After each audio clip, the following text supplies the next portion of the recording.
Hello everyone, welcome to মিত্তি জুটি। তো আজকে সাদা টি শার্ট দেখে ভাবছো কী করছি।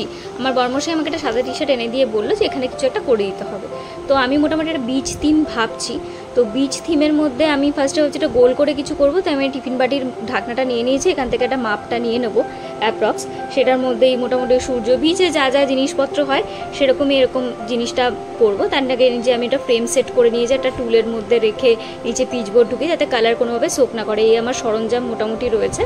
এখানে আমি কিছুটা মোটামুটি করে ফেলেছি, তো দেখতেই পাচ্ছ, আশা করি দেখতে ভালো লাগছে। তবে রংটা এখনো কাঁচা আছে পুরোপুরি, তো অত ভালো করে বোঝা যাচ্ছে না। তো আমি জাস্ট আউটলাইনটা একটু একটু করে করেছি, সেটাকে একটু দেখাচ্ছি। আর এখানে এখন নারকেল গাছটা অ্যাডজাস্ট করা শুরু করেছি। ওখানে মোটামুটি একটা চেয়ার রেখেছি, সামনে বালি, একটা ছোট্ট স্টারফিশ আর কিছুটা তো পুরোপুরি বোঝা যাবে। মোটামুটি চেষ্টা করবো বিচের যা যা এলিমেন্টগুলো রয়েছে সবটাকে একটু রাখার। আর টেকনিক বলতে আমি খুব একটা আঁকা পাকা কখনোই শিখিনি, তবে মাকে দেখেছি বাড়িতে কাজ করতে। মা অবশ্যই আঁকা করেন এবং এক্সিবিশনে করে। আর এগুলো চেষ্টা করছি একটু ঢেউটা করে করে করা, যেটুকু দেখেছি ফেসবুক ইউটিউব বাড়িতে সেটুকু দেখে দেখে জাস্ট একটা ছোট্ট প্রচেষ্টা করার চেষ্টা। দেখা যাক ফাইনাল আউটকামটা কীরকম হয়।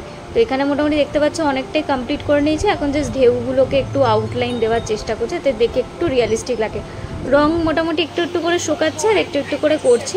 এটা মোটামুটি একটু দাঁড়ালে এবার দেখি ওর পরে কেমন লাগছে। This is the final product. চলো শুনে নি ওর। ঠিক লাগছে তো? যেরকম বলেছিল সেরকম হয়েছে কি? চলো এরপর মন্দারমণি আমাদের পাক্কা ঘুরতে নিয়ে যাবে।